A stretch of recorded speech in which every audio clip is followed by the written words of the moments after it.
everyone and welcome back to my channel. Today we're going to be talking about Odd One Out by Nick Stone. But before we get doing that, don't forget to subscribe to my channel and follow me on all social media so we can talk about this fantastic book by Nick Stone. So let's dive right into it. This one is a contemporary by Nick Stone. I believe it's under the YA category because they're in high school. It's not under middle grade category. But let's just, so Odd One Out is very different from Dear Martin, and I just want to let you all know before I get talking about what the book is about. If you read the author's note, this book is very dear to Nick's heart, like anybody else's book is dear to them. But this one kind of deals with how Nick kind of dealt with her own life and her feelings and her sexuality and stuff. All of this is in the author's note. And so when I was reading other people's reviews and thoughts, and people were saying, you know, I didn't like this, I didn't like that, I didn't believe that, you know, like this could be a thing, like people don't talk like that, think like that, believe like that. And it's like, no, I believe some people do, obviously, because this is Nick Stone's thoughts, feelings, and opinions, and what she has been through as an individual and as a person. And so I think you do have to take some of that into consideration when you're talking about people's sexuality, which is a large portion of this book. So let's, getting into this book. This book follows the dynamic duo of Jupe and Coop, Mr. Jupiter Sanchez and Mr. Courtney Cooper. Jupiter Sanchez is a young Black Latinx woman. Sorry, I guess I don't think I can use Latinx and woman in the same sentence, same context. I'm still working on my nomenclatures. But is young Black Latinx who is adopted by two gay males who was actually wanted children, so I think she was born through a surrogate. And then you've got Courtney Cooper, who is her next door neighbor and best friend, who was raised by his mom after some family things happen that I won't give away because it's a whole side story. It's a whole aside that comes with it. I don't understand the side story so much, but it is what it is. And so these two are best friends. They've been best friends since they were 7 years old. Jupe and Coop, dynamic duo. Everybody knows them as Jupe and Coop. Jupiter has been a self-proclaimed lesbian for as long as she could know what sexuality is. She has deemed herself a lesbian and does not believe anything could ever change that. She does not believe that men are for her or anything like that. Coop on the other hand, likes women, has dated lots of women throughout high school, and but does not believe that anybody can live up to the standards. That is Miss Jupiter Sanchez. Courtney Cooper is in love with this girl, and he knows it, but knows that he can't do anything about it. And because of the way he feels for her, a lot of his relationships have failed because his other girlfriends can definitely tell that there is something more going on between Jupe and Coop than just best friendship. Meanwhile, Jupiter is over here like, nah man, that's my brother, like that's my best friend, we've been through a lot, we talk a lot, he spends the night at my house like every night, I know, right? That's normal. He spends the night at my house every night. Our parents let us do things together because obviously I'm a lesbian and I don't like men, and I've told them that thousands of times, so they give us a lot of leeway to do whatever we want, right? Right. Then here comes Ray Chin. Ray Chin is the new girl in town. She is half Irish, half Asian, and so she is, normally when you're new you have a hard time making friends and this and all of that, but Ray manages to become a part of the duo that is Jupe and Coop somehow, and she could not be any more excited. Now, Ray has always thought that she has liked men, but there's something about Jupiter Sanchez that just makes her question whether she likes women as well. So Ray is struggling with trying to figure out whom she is as well, while at the same time falling in love with both Jupiter and Cooper and Courtney. Courtney, Jupiter, and Ray have to figure out what their dynamic is now. Courtney believes that he might really like this girl who's been through some of the same familial situations and horrors and things that a lot of young children should not have to go through. While Jupiter is seeing another girl talk to her best friend and is starting to have some feelings she didn't know that she could have, and Ray is starting to feel things that she never knew she could feel.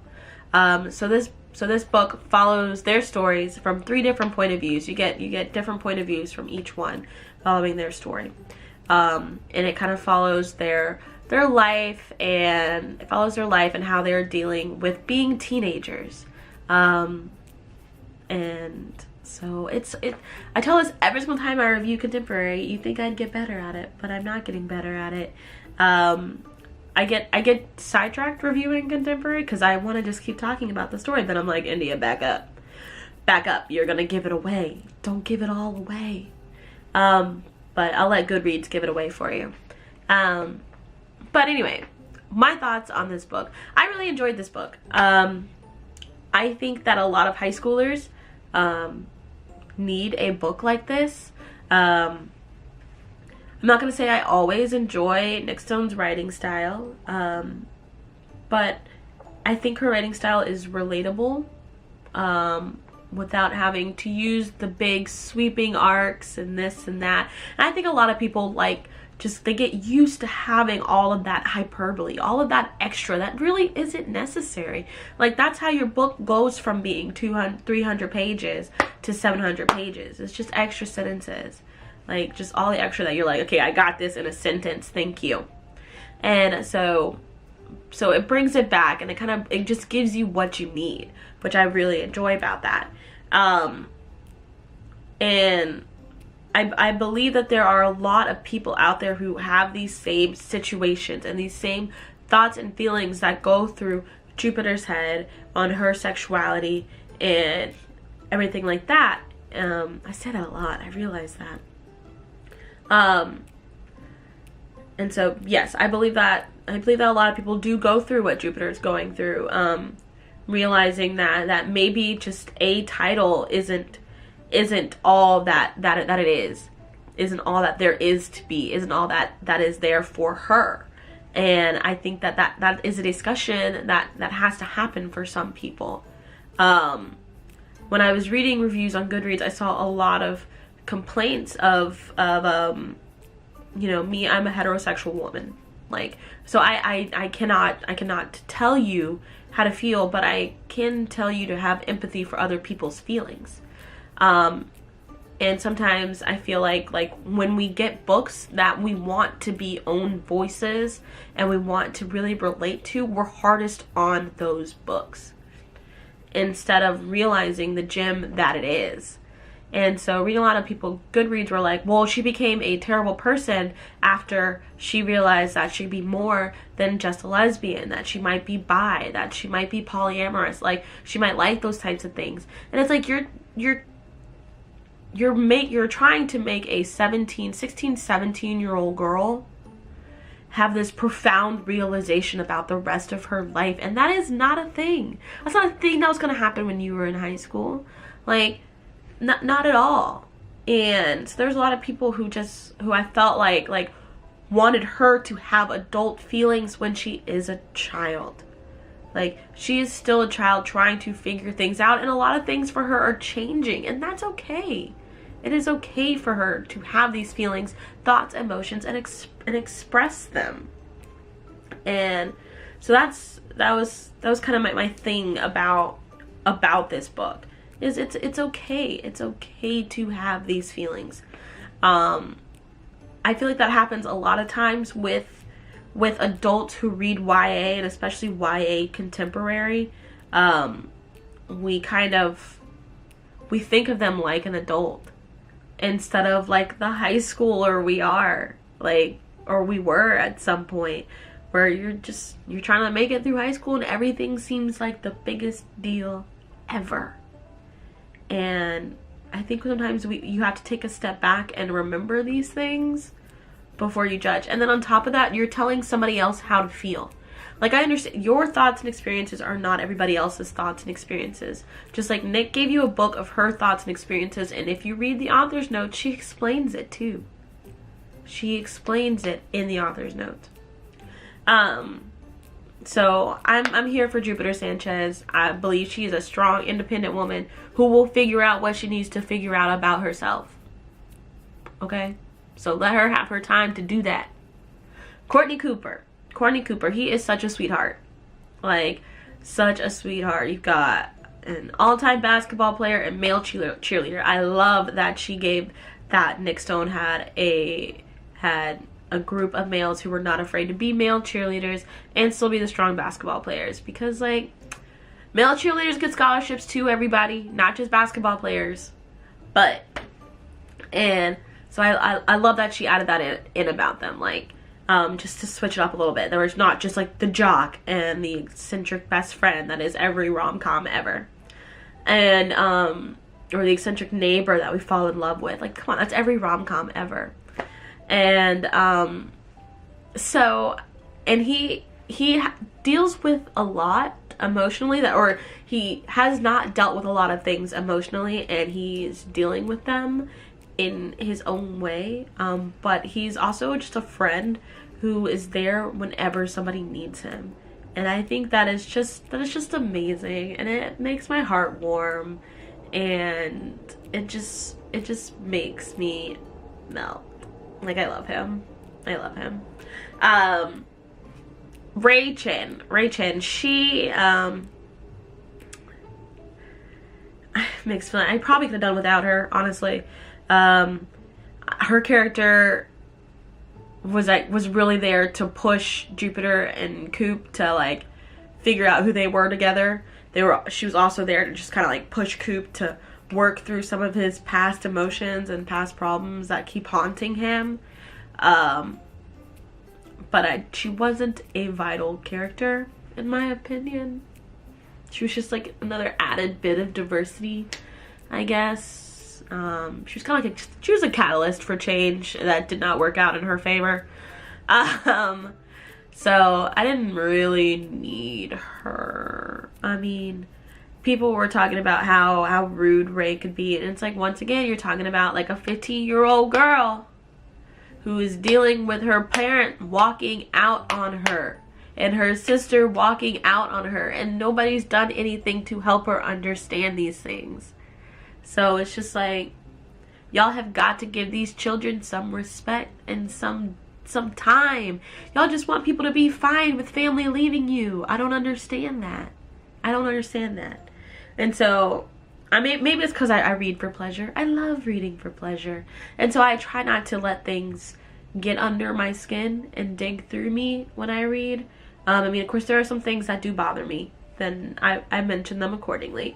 But y'all be really coming down on these teenagers who have some real emotional problems. Like, y'all adults be real hard. Remember that when you have kids. Like, how hard you were on these fictional characters who felt like they didn't have anybody to talk to, any adult to talk to. That's how y'all treating these kids. But I still could have done without Rachel in this book. I kind of understand her purpose. She pushed him forward. She did whatever she had to do. Whatever. She just wasn't that useful. There's this whole side story with Carousel Carl that I don't understand. I don't like clowns, so each time I had to think about it, a clown popped into my head, and I don't like them. And so I just didn't like this side story. I don't know. It is what it is. I just didn't like the side story. I didn't like it. But I enjoyed the rest of the book. I felt like it did wonders if you were in high school. I think it brings a lot of amazing diversity. Honestly, there might have been a point where it's like, dang, Nick, like, what you gonna throw in next? Like single moms, homosexual fathers, adopted children, mixed babies, like so much diversity in one book. And we didn't even really talk about the diversity and what it means for a lot of things. Like there was like one moment for Ray Chan when she talked about, you know, like her sister has a lot of the Asian genes. Well, she's got a lot of the Irish genes, but you can tell that she's something else too. And so she never fits in anywhere, but like that was it. Like we didn't really talk about it. So it just seemed like pushed in on top. Like croutons on top of a salad. Like you don't need the croutons, but they add a nice bit of texture. But it's contemporary, so there's no it's not really an antagonist. And I think I've really talked about the theme and overall. I think overall, honestly, I'd probably give it 4 stars. Because I liked what it talked about. I don't like it as much as I like Dear Martin. But I did enjoy the book. And I would recommend it to people. But I also recommend that you come in with an open mind. Her writing style probably isn't for everybody. Because I'm not gonna... The word simplistic isn't probably the best word, but it's the word I can come up with. It is simplistic, which is great for high schoolers. Once again, young adult, y'all. So, that's it for me, guys. Follow me on all social media. And don't forget to subscribe to my channel and hit that bell notification down below so you never miss anything. What did you all think of Odd One Out? Did you like Nick Stone's other book, Dear Martin? Have you read Odd One Out? If you have any other recommendations for any queer lit or anything like that, drop them down below. Or any other good light and fluffy rom-coms. Well, I guess rom-coms isn't the right word for literature. But anyway, I read for pleasure and I enjoy doing that. So, until next time, keep turning the pages.